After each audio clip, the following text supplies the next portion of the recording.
सभी को हर हर महादेव, श्री शिवाय नमस्तुभ्यम। नमस्कार, स्वागत है आप सभी का हमारे यूट्यूब चैनल सनातन सत्य ज्ञान में।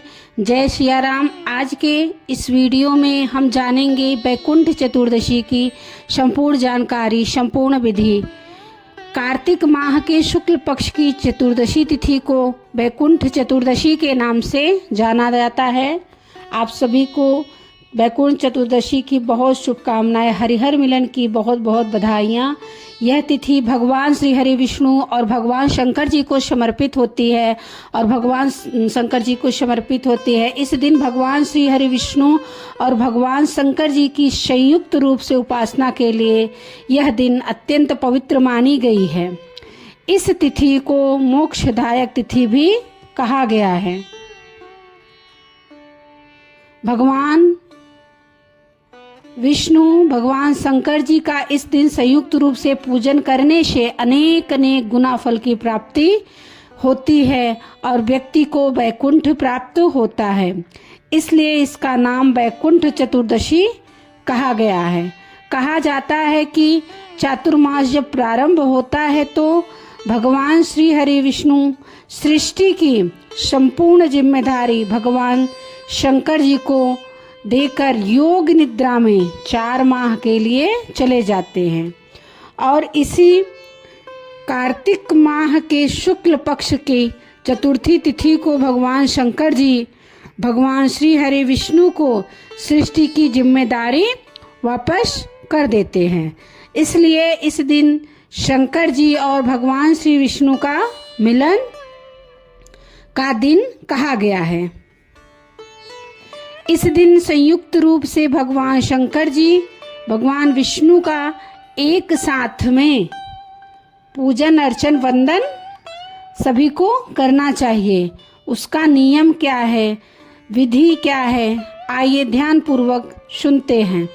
इस दिन प्रातः काल गंगा जल से स्नान आदि करके स्वच्छ साफ वस्त्र पहने अपने पूजा मंदिर में भी या अगर आप चाहें एक चौकी में अलग से भी स्थापना कर सकते हैं। मंदिर में आपकी जगह है तो भगवान विष्णु और भगवान शंकर जी का साथ में फोटो हो तो प्रतिमा हो या मूर्ति हो दोनों साथ में रख लें। जगह ना हो तो आप चौकी अलग भी लगा सकते हैं। भगवान शंकर भगवान विष्णु का एक साथ में चौकी पर स्थापित करें, कलश स्थापित करें, कलश के ऊपर दीपक स्थापित करें। गौरी और गणेश जी की पंचोपचार से जल, रोली, चंदन, अक्षत, पुष्प, धूप, दीप, मीठा आदि से भगवान गणेश जी, माता गौरी, कलश भगवान और दिव्य देवता का पूजन अर्चन वंदन करना चाहिए। उसके बाद में भगवान विष्णु भगवान महादेव जी का पूजन करें।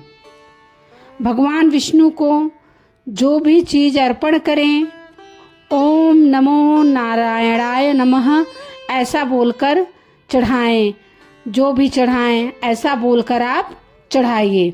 भगवान शंकर को जो भी चीज चढ़ाएं ओम नमः शिवाय ऐसा बोलकर सारी चीजें भगवान शिव को अर्पित करें। जल, चंदन, सफेद चंदन अर्पण करें। भगवान विष्णु को पीला चंदन, अष्टगंध अर्पण करें।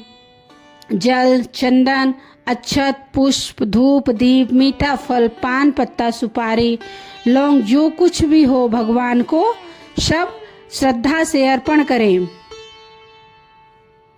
कुछ दक्षिणा जरूर से चढ़ाएं। कहा जाता है कि इस दिन भगवान विष्णु को सबसे प्रिय जो होता है वह तुलसी है।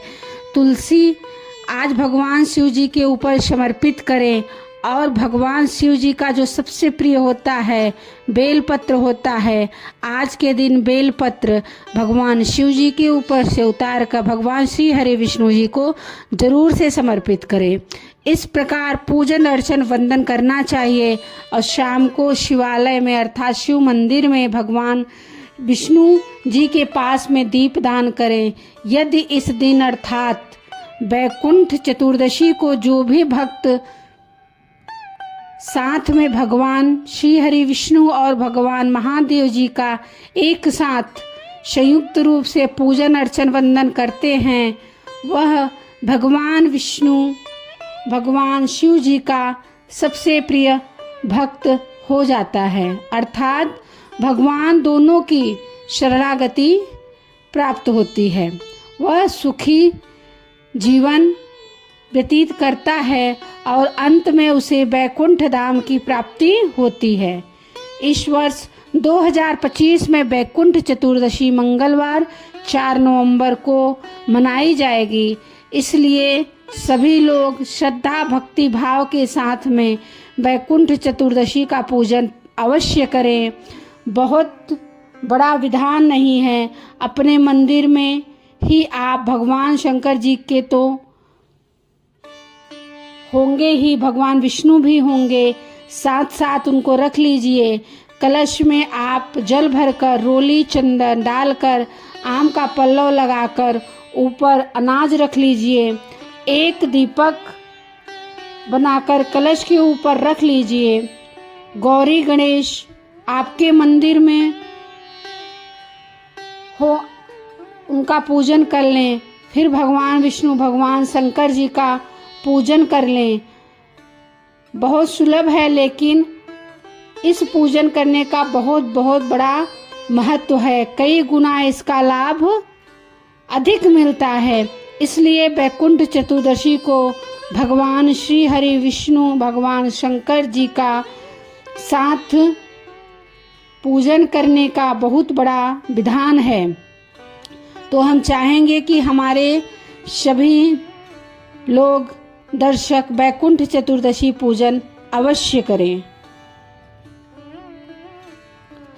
पंडित प्रदीप मिश्रा के अनुसार वैकुंठ चतुर्दशी की रात 14 दीपक दान करने का उपाय महत्वपूर्ण है, खासकर 11 बजे से 12:30 बजे के बीच में, जिसमें एक दीपक पानी के स्थान पर और एक तुलसी के पास रखें, बाकी घर के बाहर लगाएं।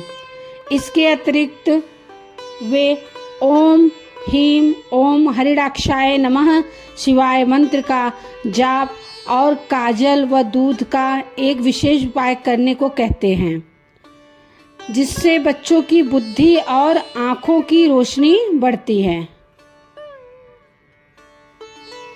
काजल और दूध का उपाय बच्चों के लिए। पंडित प्रदीप मिश्रा के अनुसार वैकुंठ चतुर्दशी की रात दीपक की बत्ती से बना काजल इकट्ठा करें।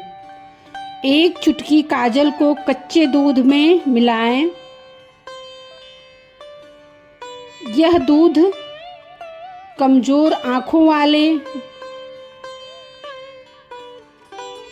बुद्धि कमजोर होने या मन न लगने वाले बच्चों को पिलाएं। जानकारी अगर आपको अच्छी लगी हो तो कमेंट बॉक्स में हर हर महादेव ओम नमो भगवते वासुदेवाय लिखिएगा।